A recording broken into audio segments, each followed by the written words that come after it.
Okay. The next thing I want to speak about is saying over from Rabbi Zimmerman, Shlita, who was the Gateshead Rav and now is the Rav of the London Federation. And it's a very simple and very, very, very powerful thought. Especially for someone like me, and I can see some of you look like very motivated and ambitious characters. Some of them want to be, and some of them are.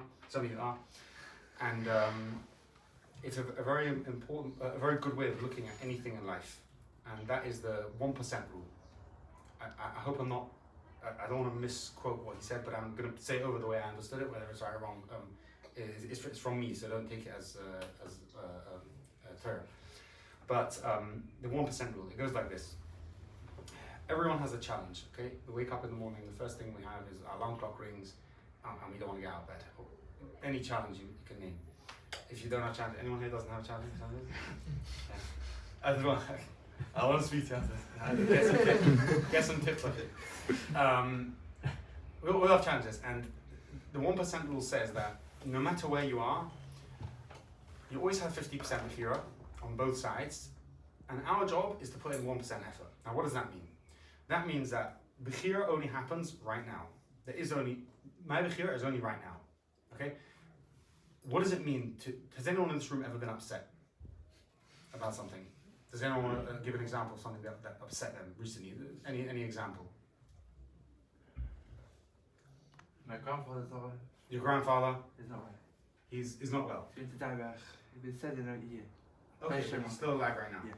Give me something else something that happened to you that definitely was not good. Even better if it was a bad choice that you made. Anything. Stupid thing. You slept in this morning, casserole. That I was upset about it, or just... Yeah, okay, yeah. Mm-hmm. I mean, I could have worked harder for my A-levels. What do you say? I could have worked harder for my A-levels. Amazing. Okay, amazing. Now let's say that was our Avodas Hashem. It could be, you could argue, it is learning to trade. It could be Avodas Hashem. It's halacha, you're meant to learn to trade. So let's say, okay. So working. What's your name again? Binyamin Davis. So there's a regret inside of you that says you should have worked harder for your A-levels. Yeah. Okay. Now, if that would be Avodas Hashem, let's say for example that it is. Okay. That is a form of a lack of emunah, and I'm going to explain why. Because right now, what can you do about the A-levels? What options do you have now? Don't have any options now. You do. You have two options: be upset or don't be upset. Those are your two options. Yeah. And regardless of which one you do, the A-levels, the state that what happened already, what is in the past, is not going to change. Right? So if you choose to be happy about it, right, that is called emunah. That's accepting what has already happened with love. Okay. And that means that anything that's already happened before now, right now the time is 6:20, it's the 15th of, what is it, the date today? 15th. May. It's May. 15th of May, and the 17th of Iyar, and the 17th of Iyar. So at this time, at 6:20, the 17th of Iyar, whatever happened to 6:19, let's say I said something mistaken in the speech just now, whatever happened is not, it's sealed, it's completely, it's like it doesn't exist. Why? It's in memory, it's inside of my memory. I remember it, but that's it. It only exists in my memory. I can only remember it, nothing more than that. The same as, what does it mean to be afraid? Has anyone in this room been afraid or anxious about something? Yes, go ahead. I don't know something.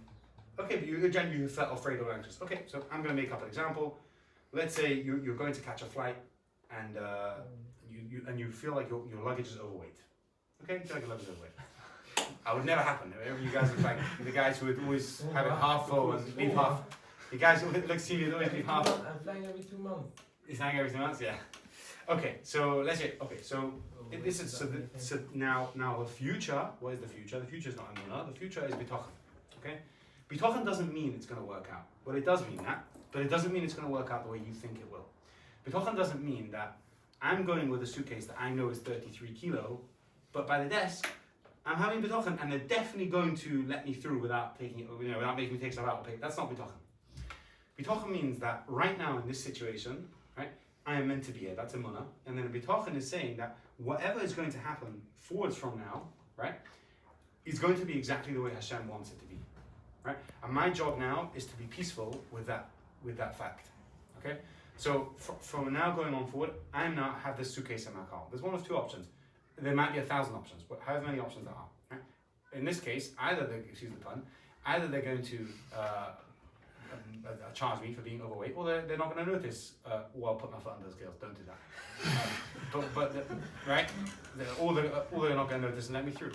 So basically, if we are anxious, what we're saying is that we don't trust Hashem. Because the real answer is that if, let's say, a scenario where we're going to get stopped, right? The lady didn't make a mistake. Hashem sent that thought, or that, whatever it was, that circumstances, so that should happen. Even if it's a Jewish lady and even if she has shiur, doesn't make a difference. Even if it's in Israel and she has shiur. Hashem sent that, and that is exactly what was meant to happen. That you are meant to get charged an extra £30 or whatever it was you had paid for that suitcase. On the flip side, if they weren't meant to notice, it wasn't because of your ingenuity and because of the way you slouched over there and put your suitcase on the floor and then did some hopefully not illegal trick to try and. It's nothing to do with that. That you think that's what happened, but actually Hashem just wanted you to get through there. And as soon as we realize that, and we really feel that inside of us, that there is nothing else that can happen to us, and there's nothing, the only thing that exists is right now, this moment in time, we will feel an immediate peace. I'll be very honest, I am 2% anxious for giving this speech right now, which is good because it means I'm motivated. It gives you a little bit of anxiety, gives you motivation. But if I had perfect emunah and perfect bitachon, I would be peaceful because I would realize that whatever words come out of my mouth, it's not me speaking, it's Hashem speaking. Whatever words come out of my mouth, it doesn't make a difference because that is what Hashem has decided. And right now, I just have to put in the right effort and choose the right choices and try my best to say the right things, and that's it. The outcome, we don't control outcomes, we only control effort. And I think we've got 5 minutes left. Does anyone have any? What's 1%? I'm not clear. What's the 1%? Right, sorry, I should have circled back and I didn't do a good job of tying that up. So the 1% rule means that, what do you say? Share. Thank you, Hashem. This is what Hashem wants. The 1% is that right now, whatever we have in our moment that we face, our job is to apply effort. How much effort? 1% effort. 1% effort. Now, what happens when you add 1% to 1% to 1% to 1%? What happens? It's exponential. It's infinite. That means the curve is like this. So Yetzer Tov, right? Good bechira is like this. It's exponential. Mitzvah geras mitzvah. Okay, and avera geras avera is like this. Okay, so like that and like that. Okay, so the 1% rule. We might think that, oh, what difference does it make if this morning I get up and I'm on time for Shacharis? What difference does it make? Right? But what you don't realize is that you've just invested a compounding 1%.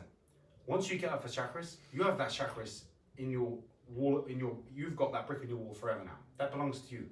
The next day, there's mitzvah geras mitzvah. You can do another 1%, and another 1%, and another 1%, and another 1%, and another 1%. And you shouldn't be afraid of that. Oh my goodness, I have 365 days of the year. This is day 1. I'm never going to do this. There's no way I can get out of bed every single day. No one's asking you to get out of bed every single day. Get up to date, never wake up again. Right now in front of you is the day. Right now in front of you is the that you seem to like. Some people seem to like that idea. Don't actually do that. We're right. What do you say? Yeah. So let's take that one back. Controls that.